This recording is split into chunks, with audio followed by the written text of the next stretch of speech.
Oh, beautiful community. How humiliating. Maria Corina Machado, the Venezuelan opposition leader, has given her Nobel Peace Prize medal to Donald Trump. We're going to cringe, but we're also going to analyze this properly. So let's listen to a little bit of Trump to start with. Norway is very embarrassed by what took place. I mean, they're getting decimated. Look, whether people like Trump or don't like Trump, I settled 8 wars, big ones, some going on for 36 years, 32 years, 31 years, 28 years, 25 years, some just getting ready to start, like India and Pakistan, where already 8 jets were shot out of the air, and I got it done in rapid order without nuclear weapons. I can't think of anybody in history that should get the Nobel Prize more than me, and I don't want to be bragging.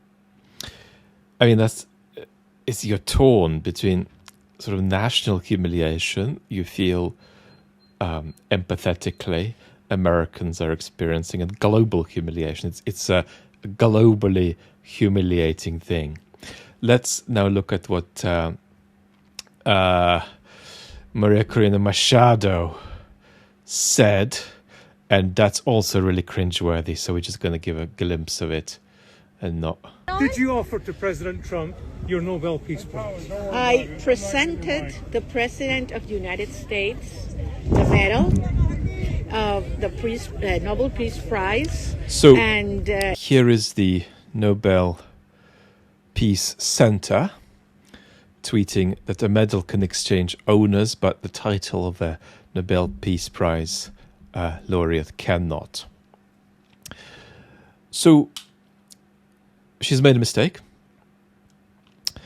and she's made a mistake because once you understand Trump's narcissism properly, you understand that he would have more respect for her if she said, I should be the rightful leader of Venezuela. This Peace Prize is mine, not anybody else's. And I'd like to talk to Mr. Trump, but he's not getting my medal. As you know, a few months ago, I did a video about Trump's narcissism on the main channel. And one of the things I talked about there is the notion that narcissists divide the world, divide people into 2 categories. People they enter into an idealized, fantastic society to which, together with these people, the narcissists take themselves to belong. And then everybody else who they dismiss, who psychologically doesn't really exist for them. So let's quote a line from there. Narcissists divide people into 2 groups. People they idealize and people they dismiss. In Trump's mental world, Putin is idealized. Trump invites Putin into an idealized society of his own creation. Zelensky, on the other hand, is in the non-idealized group. Zelensky does not meet Trump's needs for narcissistic supply, and therefore for Trump does not exist. Now here's what Trump posted about being given the medal. It was my great honor to meet Maria Corina Machado of Venezuela today. She's a wonderful woman and has been through so much. Maria presented me with her Nobel Peace Prize for the work I have done. Such a wonderful gesture of mutual respect. Thank you, Maria. This is a strange thing for Trump to have written, because you'd expect him to say, I've done all of these things. I've stopped 724 wars. So this is actually mine. And I really respect that she's a big enough woman to realize this and give it to me. So why is he rather playing it down and talking about mutual respect?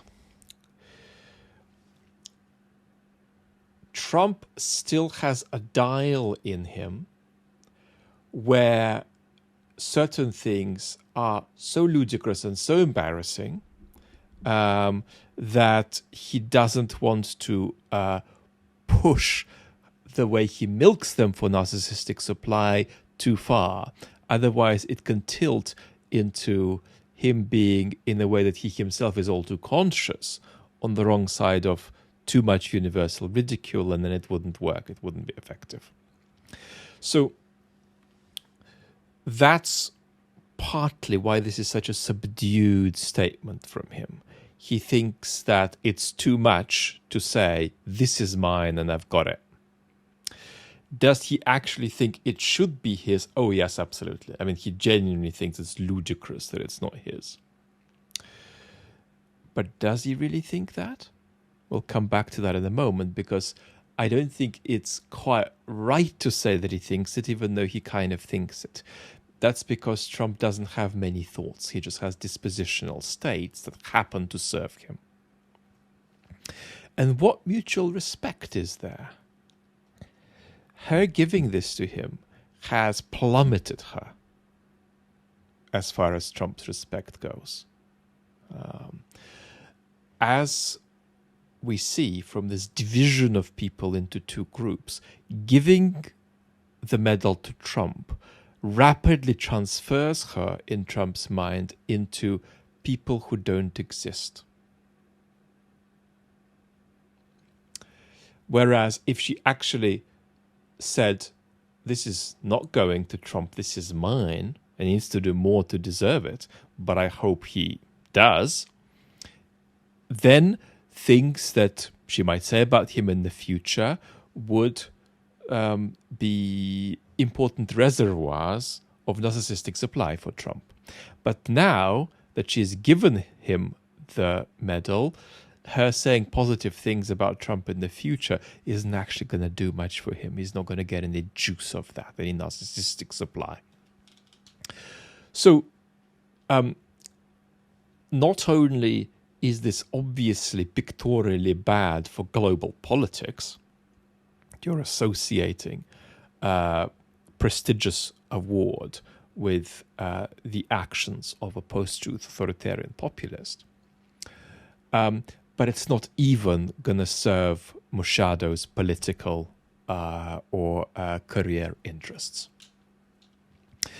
Now, this is a very important conversation, right? We're talking about this silly transfer of an award, but this is a very important conversation because this is how Trump does all politics, right? We're spending so much time thinking about Greenland now, and Trump's relationship with the notion of receiving Greenland is something like his relationship with the notion of receiving this medal, or indeed receiving properly the Nobel Prize, but perhaps on a greater scale. So it's very important that this is not just sort of surface absurdity. This cuts to the core of how the most powerful person in the world runs global politics. So in light of this, I want to read only a few lines to you from a main channel video on narcissism, which I've just selected for us. I've also reproduced the video just today on Substack for those of you who want to read it. Here are the lines that matter to us. At the heart of narcissistic personality disorder is an insatiable need for narcissistic supply. There is positive supply, for instance, receiving adulation, and there is negative supply, sometimes called sadistic narcissistic supply, the need to be seen as omnipotently destructive, to command a kind of dark admiration. And Trump has often done this with Zelensky. He's often wanted to be seen as the author of Zelensky's misery. Narcissism is often misunderstood as simple self-obsession. This is wrong. The opposite of narcissism is not care for others. That's the opposite of sociopathy. The opposite of narcissism is authenticity and, by extension, growth. Being real and looking inward to find a steady self inside. My philosophical hero Richard Wollheim called this seeing in. When Trump looks inside, he finds nothing. There is no I there, only a false self that craves narcissistic supply as a means of self-regulation. Because Trump has a false self, he he cannot grow. He lives the same day over and over. He accumulates no lessons or burdens. When Trump is exposed to human suffering, he recognizes what is shown to him, but he has no correlate emotional response.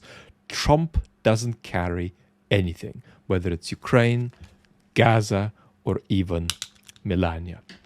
But what is the civic, citizenry-based correlate to this?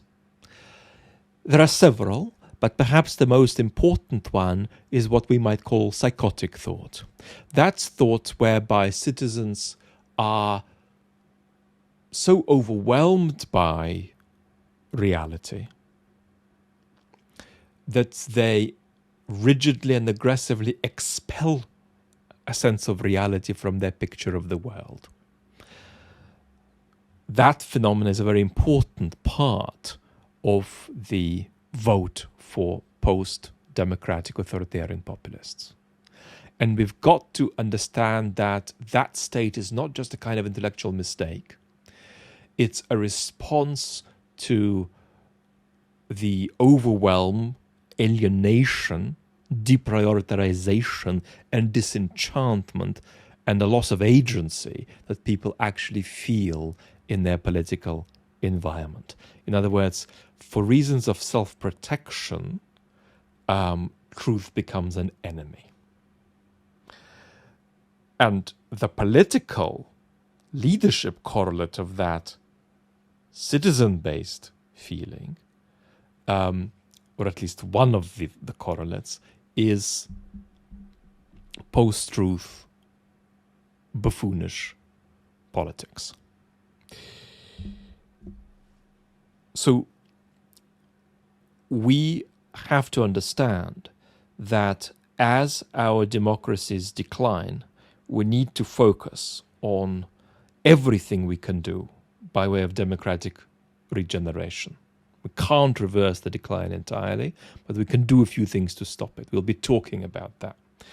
The reason this matters is that unless we do a better job of stopping democratic decline, at least part way, what's going to happen is that we're increasingly going to elect psychologically dysfunctional political leaders. Today, it's going to be buffoonish post-truth populists like Trump or Boris Johnson. In the 2030s, it'll be equally deranged actors, but deranged perhaps in a more disciplined and hard-nosed and strategic way, perhaps more psychopathic than narcissistic. So that's the story that we're stuck with. Talk very soon, beautiful community.